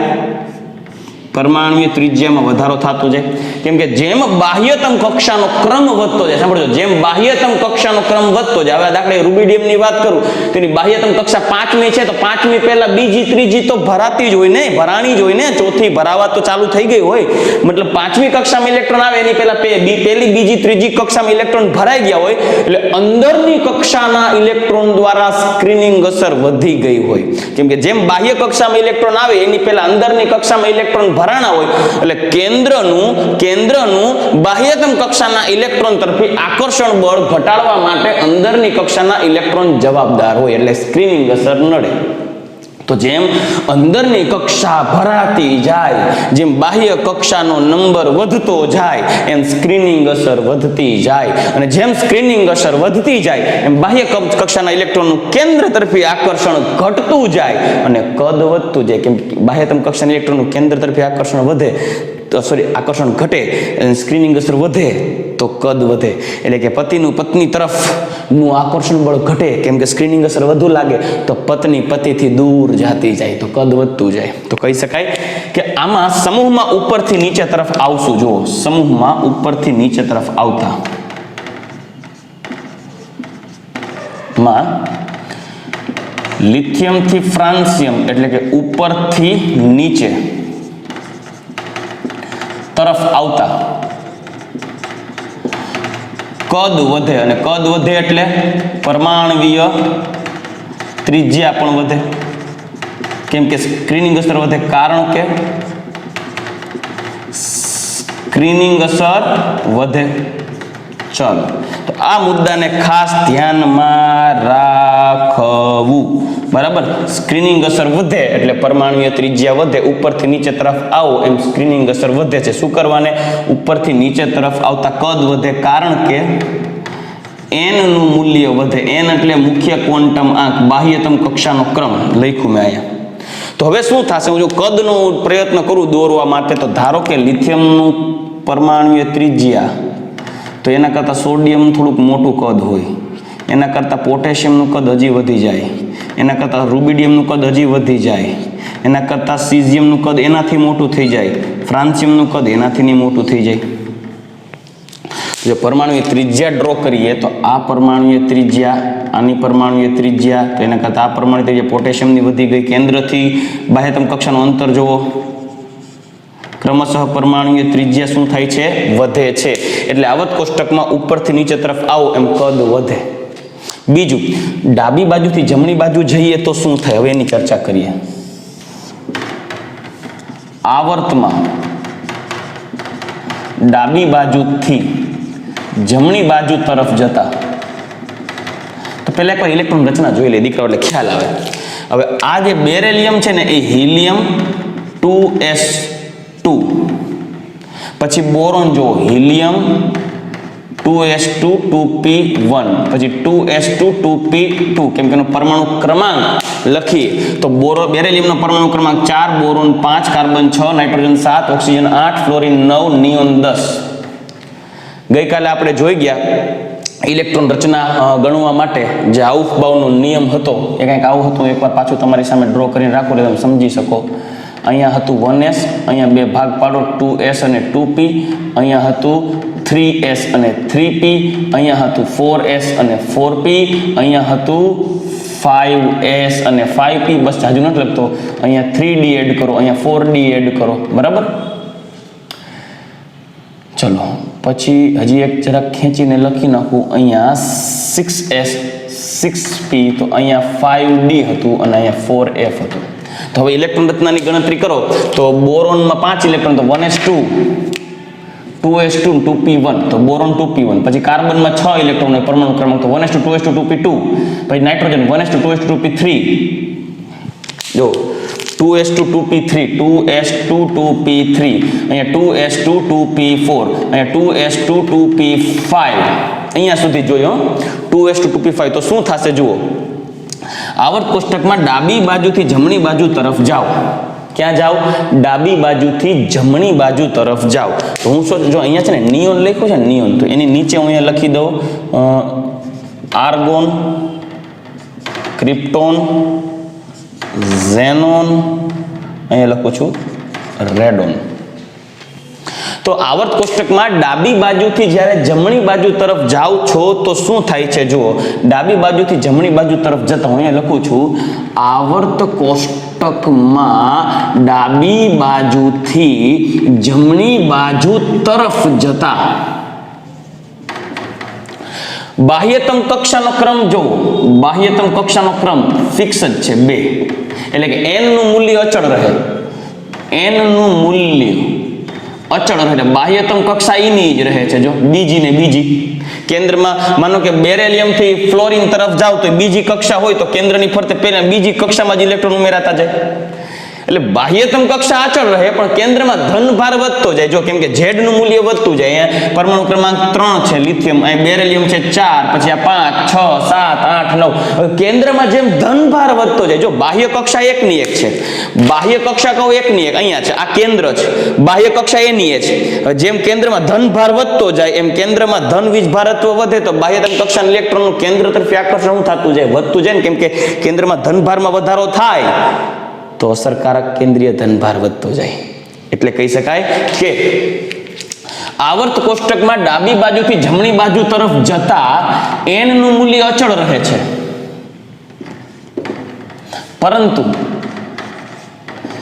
Z ઇફેક્ટ Z ના મૂલ્યમાં એટલે કે કેન્દ્રીય ધનભાર માં વધારો થવાથી Z ઇફેક્ટિવ વધે છે. Z ઇફેક્ટિવ અહીંયા શું થાય છે? વધે છે. પણ મુદ્દો કેવો છે? તમને અહીંયા પ્રશ્ન થાય કે આવર્ત કોષ્ટકમાં ડાબી બાજુથી જમણી બાજુ જાઓ છો એમ કેન્દ્રમાં ધનભાર વધે. જો આ કેન્દ્રમાં ધનભાર વધે તો 3 થી 4, 5, 6, 7, 8, 9, 10 પરમાણુ ક્રમાંક વધે એટલે કેન્દ્રમાં પ્રોટોન વધે. પણ સર અહીંયા પ્રશ્ન, સર સામે એક ઇલેક્ટ્રોન પણ વધતા જાય છે ને? વાત એ સાચી છે. તો સાંભળજો. પરંતુ આ ખાસ ધ્યાનમાં રાખજો દીકરાઓ, પરંતુ બાહ્ય કક્ષામાં ઇલેક્ટ્રોનની સંખ્યા વધવાની સાથે ઇલેક્ટ્રોનની સંખ્યા વધતી જાય છે ને. જો એક વધતો જાય તો ઇલેક્ટ્રોનની સંખ્યા વધવાની સાથે સ્ક્રીનિંગ અસર પણ વધે. લ્યો, અસર પણ વધે છે. તો મુદ્દો કેવો છે? સ્ક્રીનિંગ અસર પણ વધે. પણ હકીકત કેવી છે? ડાબી બાજુથી જમણી બાજુ જાવ ને એમ Z ઇફેક્ટિવ નો વધારો જેટલો થાય છે, મતલબ આવર્ત કોષ્ટકમાં ડાબી બાજુથી જમણી બાજુ જાવમાં જેટલો Z ઇફેક્ટિવ નો વધારો થાય, જેટલા કેન્દ્રના આકર્ષણ બળની પ્રબળતા વધે છે એટલી તાકાત ઓલી સ્ક્રીનિંગ અસરમાં નથી વધતી. નો ડાઉટ સ્ક્રીનિંગ અસર અપાકર્ષણ બળ વધારતું જાય, એક ઇલેક્ટ્રોન ઉમેરાતો જાય 1 by 1 તો સ્ક્રીનિંગ અસર એનો અપાકર્ષણ બળ લાગુ પાડે. પણ કેન્દ્રમાં વધતો જતો ધનભાર Z ઇફેક્ટિવ એ સ્ક્રીનિંગ અસર કરતા વધુ અસરકારક હોય. આથી કહી શકાય કે આવર્ત કોષ્ટકમાં ડાબી બાજુ જમણી બાજુ જાઓ એમ સ્ક્રીનિંગ અસર વધે, Z ઇફેક્ટિવ વધે, પણ હકીકતમાં કેન્દ્રમાં એક પ્રોટોનનો વધારો થાય અને n તો ઈનો ઈ રહે. એટલે બાહ્ય કક્ષા ઈ નહીં, એટલે ઇલેક્ટ્રોન ક્યાંય દૂર નથી જવાનો. ભલે એક ઇલેક્ટ્રોન ઉમેરાય પણ કેન્દ્રમાંથી ઇલેક્ટ્રોન કેન્દ્રથી દૂર નહીં જાય, પણ સામે કેન્દ્રમાં પ્રોટોન વધતો હોવાથી ધનભાર વધશે એટલે ઇલેક્ટ્રોન નજીક ખેંચાતો જશે. આથી કહી શકાય કે ભાઈ કેન્દ્રમાં ધનભારમાં વધારો થાય, Z ઇફેક્ટિવ વધે, પરંતુ બાહ્યતમ કક્ષામાં ઇલેક્ટ્રોનની સંખ્યાની વધવાની સાથે સ્ક્રીનિંગ અસર પણ વધે છે. આથી Z ઇફેક્ટિવનો વધારો થાય તેના કરતા સ્ક્રીનિંગ અસરમાં ઓછો વધારો જોવા મળે છે. ઇન શોર્ટ, આ બધા વાક્ય ને ટૂંકમાં જો કહેવા જાવ તો આમ કહી શકાય આવર્ત કોષ્ટકમાં ડાબી બાજુથી જમણી બાજુ તરફ જતા Z ઇફેક્ટિવ એ સ્ક્રીનિંગ અસર કરતા વધી જાય છે. હાલો રેડી? આ બધું કાંઈ યાદ રાખવાની જરૂર નથી. તમારા માઇન્ડમાં એક જ વસ્તુ હોવું જોઈએ, આવર્ત કોષ્ટકમાં ડાબી બાજુ જમણી બાજુ જતા Z ઇફેક્ટિવ વધે છે અને સ્ક્રીનિંગ અસર વધે. એ ધ્યાનમાં રાખજો, બે વધે. Z ઇફેક્ટિવ વધે, સ્ક્રીનિંગ અસર વધે, પણ આની Z ઇફેક્ટિવની અસરકારકતા વધારે થશે કેના કરતા? સ્ક્રીનિંગ અસર કરતા. કારણ કે બાહ્યતમ કક્ષા નું મૂલ્ય અચળ રહે છે. કેમ કે આમાંથી MCQ એટલે આવી શકે કે ભાઈ આવર્ત કોષ્ટકમાં ડાબી બાજુથી જમણી બાજુ જાઓ કદ ઘટે છે, પરંતુ આવર્ત કોષ્ટકમાં ડાબી બાજુ જમણી બાજુ જાવ તો સ્ક્રીનિંગ અસર વધે છે. અને કાયદેસર જો સ્ક્રીનિંગ અસર છે કદના તો સમપ્રમાણમાં હોય, પણ સ્ક્રીનિંગ અસર કદના સમપ્રમાણમાં, સ્ક્રીનિંગ અસર વધે તો કદ વધવું જોઈએ. પણ અહીંયા કેવું છે, સ્ક્રીનિંગ અસર કદના ભલે સમપ્રમાણમાં રહ્યું પણ અહીંયા Z ઇફેક્ટિવ પણ વધે છે ડાબી બાજુ જમણી બાજુ. અને જેમ Z ઇફેક્ટિવ વધશે એમ આકર્ષણ બળ વધશે. અને સ્ક્રીનિંગ અસરના વધારા કરતા ડાબી બાજુથી જમણી બાજુ Z ઇફેક્ટિવનો વધારો મોટો છે. એટલે Z ઇફેક્ટિવની અસરકારકતા વધારે છે. Z ઇફેક્ટિવનો કોન્સેપ્ટ લાગુ પાડીએ ને તો એ અહીંયા આવું લાગે, Z effective is inversely proportional to કદ. Z ઇફેક્ટિવ મોટો એમ કદ નાનું એટલે કદ ઘટે. એટલે આવત કોષ્ટકમાં ડાબી બાજુ જમણી બાજુ જતા Z ઇફેક્ટિવ વધે, સ્ક્રીનિંગ અસર વધે, પણ આની અસરકારકતા વધારે. આથી ડાબી બાજુથી જમણી બાજુ તરફ જતા કદ ઘટે. ચાલો અહીંયા નીચે તરફ આવો તો જો અહીંયા સ્ક્રીનિંગ અસર વધે, પણ મેં હમણાં આગળ જ કીધું કે Z ઇફેક્ટિવ અચળ છે. એટલે ઉપરથી નીચે તરફ આવો છો તો Z ઇફેક્ટિવ નું મૂલ્ય અચળ છે, પણ સ્ક્રીનિંગ અસર વધે એટલે Z ઇફેક્ટિવ એમ નમ રહે, પણ સ્ક્રીનિંગ અસર વધી એને કારણે કદમાં વધારો થાય. હવે આને આધારે લિથિયમ કરતા બેરેલિયમ નું કદ નાનું હોય, બેરેલિયમ કરતા બોરોનનું કદ નાનું, બોરોન કરતા કાર્બનનું કદ નાનું, કાર્બન કરતા નાઇટ્રોજનનું કદ નાનું, નાઇટ્રોજન કરતા ઓક્સિજનનું કદ નાનું, ઓક્સિજન કરતા ફ્લોરિનનું કદ હાવ ટપકું જ થઈ જાય.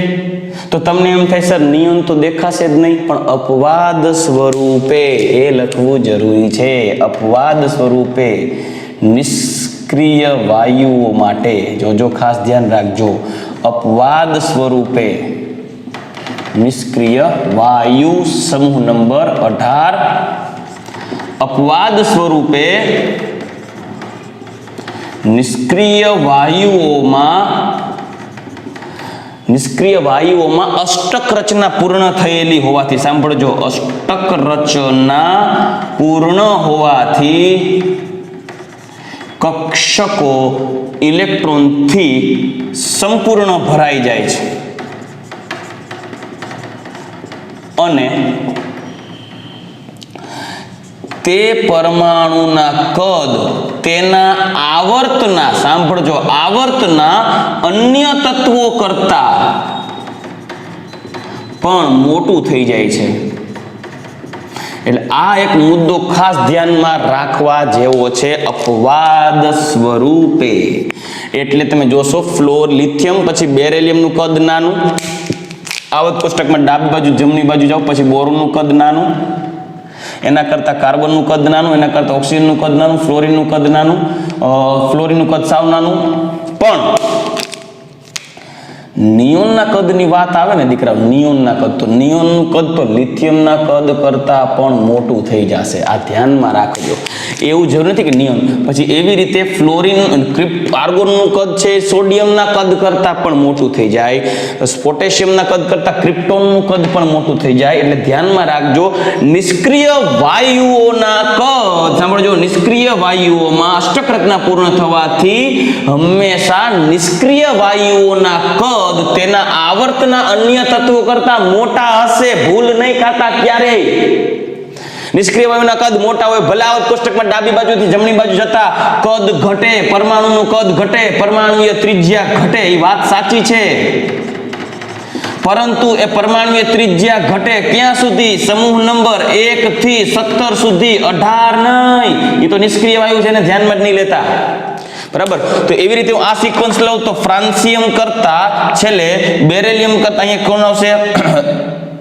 Beryllium, beryllium, magnesium, calcium, strontium, barium ને રેડિયમ. તો રેડિયમનું કદ ફ્રાન્સિયમ કરતા નાનું હોય, ક્રમશઃ આમ કદ ઘટતું જાય. અહીંયા હું એક જે પરમાણુનું કદ આવશે એનું કદ ચાના કરતા પણ કેવું થઈ જશે? ઘણું નાનું થઈ જશે. પણ ક્રમશઃ અહીંયા હું એક કામ કરીએ, ફ્લોરિન, ક્લોરિન, બ્રોમિન, આયોડિન અને ફ્લોરિન, ક્લોરિન, બ્રોમિન, આયોડિન ને એસ્ટેટિન ની વાત કરું. હું અહીંયા જો એસ્ટેટિન લખું, એસ્ટેટિન, તો એસ્ટેટિન એટલે સીઝિયમ ની સામે આવશે.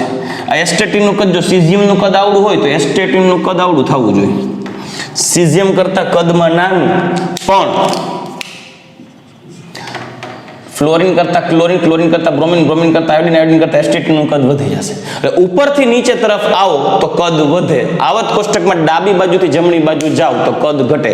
આ ચલણને ધ્યાનમાં રાખવાનું. એટલે પરમાણવીય ત્રિજ્યાના સંદર્ભમાં ઉપરથી નીચે તરફ આવો અને ડાબી બાજુથી જમણી બાજુ તરફ જાઓ. આ સિક્વન્સ યાદ રાખજો. અહીંયા લિથિયમ લખું છું, અહીંયા ફ્રાન્સિયમ લખું છું અને અહીંયા લખું છું ફ્લોરિન, અહીંયા લખું છું એસ્ટેટિન. બરાબર? તો ધ્યાનમાં રાખજો. ફ્રાન્સિયમને મૂકો સાઈડમાં, સીઝિયમ લખું. ફ્રાન્સિયમ રેડિયો એક્ટિવ છે, ફ્રાન્સિયમને જવા દો.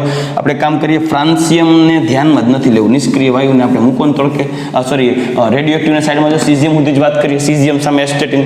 તો સીઝિયમ સુધી વાત કરીએ, એસ્ટેટિન સુધી વાત કરીએ તો ઉપરથી નીચે તરફ આવશો એમ કદ વધે, કદ વધે. અને ડાબી બાજુ જમણી બાજુ જાશો એમ કદ ઘટે. તો એ જ રીતે આમ પણ કદ ઘટે, જ્યારે ઉપરથી નીચે આમ કદ વધે. ચાલો રેડી? આ ધ્યાનમાં રાખજો.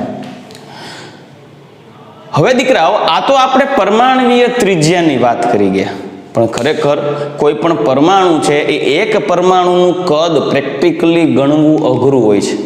આથી કોઈ પણ બે પરમાણુ એકબીજા સાથે જ્યારે કોઈ રાસાયણિક બંધથી જોડાય ત્યારે એ બંધ લંબાઈને આધારે તેમની પરમાણવીય ત્રિજ્યા નક્કી કરવામાં આવે છે. આથી કોઈ પણ પરમાણુની અંદર મુખ્યત્વે વાન ડર વાલ્સ આકર્ષણ બળ દ્વારા પરમાણુઓ જોડાયેલા હોય, સહસંયોજક બંધ દ્વારા જોડાયેલા હોય, આયોનિક બંધ દ્વારા જોડાયેલા હોય, ધાત્વિક બંધ દ્વારા જોડાયેલા હોય, તો ત્યારે એ બંધો દ્વારા જોડાયેલા પરમાણુઓની પરમાણુય ત્રિજ્યા કેમ નક્કી કરવી એના માટે આપણે હવે નેક્સ્ટ ટોપિકમાં ડિસ્કસ કરવું પડશે. પરમાણુય ત્રિજ્યાના સંદર્ભમાં સહસંયોજક ત્રિજ્યા કેને કહેવાય, એનો ટ્રેન્ડ, આયનીય ત્રિજ્યા, પછી વાન ડર વાલ ત્રિજ્યા કે જે વાન ડર વાલ આકર્ષણ બળ દ્વારા જોડાયેલા પરમાણુઓમાં જોવા મળતી ત્રિજ્યા, કે પછી ધાત્વિક ત્રિજ્યા. આ બધા પોઈન્ટ વિશે આપણે નેક્સ્ટ લેક્ચરમાં ડિસ્કસ કરશું. પણ એની પહેલા દીકરાઓ આ વસ્તુ તમારા માઇન્ડમાં ક્લિયર હોવી જોઈએ કે આવર્ત કોષ્ટકમાં ડાબી બાજુથી જમણી બાજુ કે ઉપરથી નીચે તરફ આવતા પરમાણુય ત્રિજ્યામાં શું ફેરફાર થાય. ચાલો રેડી? તો ચાલો દીકરાઓ, આપણે નેક્સ્ટ લેક્ચરમાં પાછા મળશું. આ ટોપિકને આપણે કન્ટિન્યુ કરી પરમાણુય ત્રિજ્યા અને આયોનિક ત્રિજ્યા ને વધારે આગળ વધારશું. એમને વધારે MCQsમાં કેવી રીતે પૂછાય એમની ટ્રિક્સ જોશું અને ત્યાર પછી નવા ટોપિક્સને કન્ટિન્યુ કરશું.